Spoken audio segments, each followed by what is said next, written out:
Hey guys, welcome back. It's been a really long time, and it's good to be back in this situation again. So I quit my old job and went on a bit of a vacation, a bit of a holiday or a staycation, because I stayed at home most of the time, which was great. Really thoroughly enjoyed it, but boredom got the best of me eventually, and I had to go back to work. So at the moment I'm in a vineyard in the Hakuna region of Tasmania, and I am in a situation where I get to prune to vigour. There was some early damage, I think, done by a wallaby, possibly some frost, or even maybe in some cases possibly a dieback type of situation. But either, the vine's unhealthy, can't support the amount of shoots that are currently on it. So pruning to vigour is reducing the amount of shoots that are on there, so that it's better able to produce stronger, thicker shoots next year. And that's the main aim of pruning to vigour, is to increase the canopy size and strength for the following year. A healthy canopy will produce better fruit. You need at least 12 leaves to ripen 2 bunches adequately. In most varieties anyway. Riesling can be a bit different. You know, I've seen Riesling crops with 3 bunches and very few leaves and still be able to ripen the 3 bunches suitably.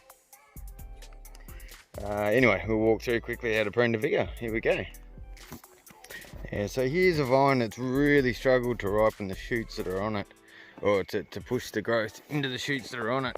And you can tell last year when this cane was laid down, they've left 1, 2, 3, 4, 5, 6, 7, 8, 9, 10 buds, and that's clearly too many, because it's only this one's done okay, this one's subpar, and these ones are no good for producing fruit, and we'll get a little bit more growth in around the crown here.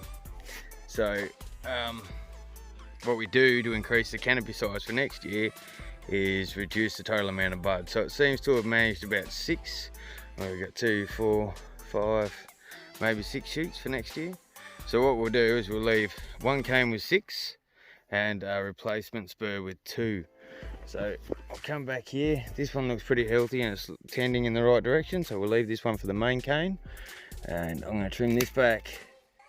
Not a great idea to leave a spur on a spur, so we'll maybe leave the spur just here, 2 buds on that spur, and we're going to lay down this one as the main cane and trim that back to 6. Now I've got my safety glasses on at the moment. That's an important thing when you're pruning to remember, because if these guys get you in the eye, it can be very dangerous. Anyway, we trimmed that one back, and now we're going to trim this to 6 buds. Now there's a couple of ways you can do this. You can either count your 6 and then trim up a tail, blinding all the buds all the way up, or the method that I'd prefer is to leave the upright ones. So I'll leave the first 3 intact, because that'll be next year potentially 2 canes and a replacement spur.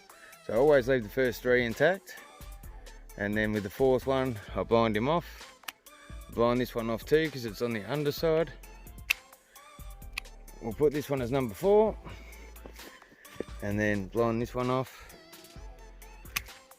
Keep this one as number 5, blind this one off. Keep this one as number 6, blind this one off,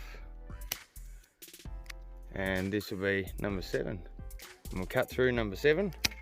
This way, when we tie it down next year, move some of this material, then when this one's tied down next year, or for next year rather, the buds that we want to keep are in the upright position and more exposed to the sun than the ones that we've trimmed off on the underside.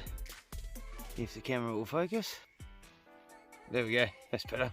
So this one's been completely trimmed off, back to flat, and we've kept the upright ones active. So the first 3 are still intact. 1, 2 and 3, they're still intact.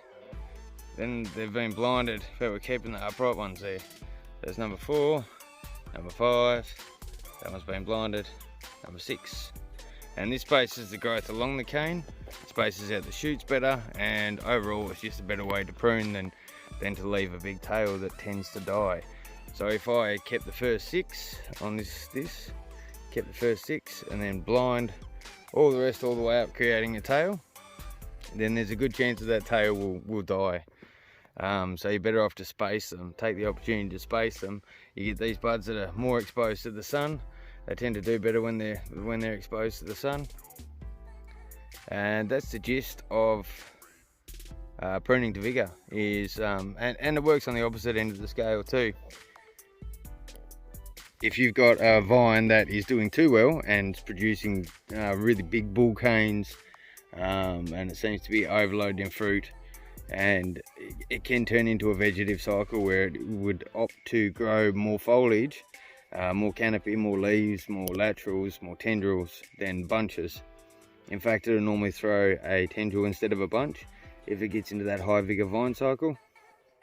To avoid that, the best way to do it is to lay down more canes and or more buds for next year. It can be a bit of a pain if your vine spacing is not too far apart. It can create a lot of overlap and congestion, and then you end up in the same situation by having to trim off buds during spring anyway.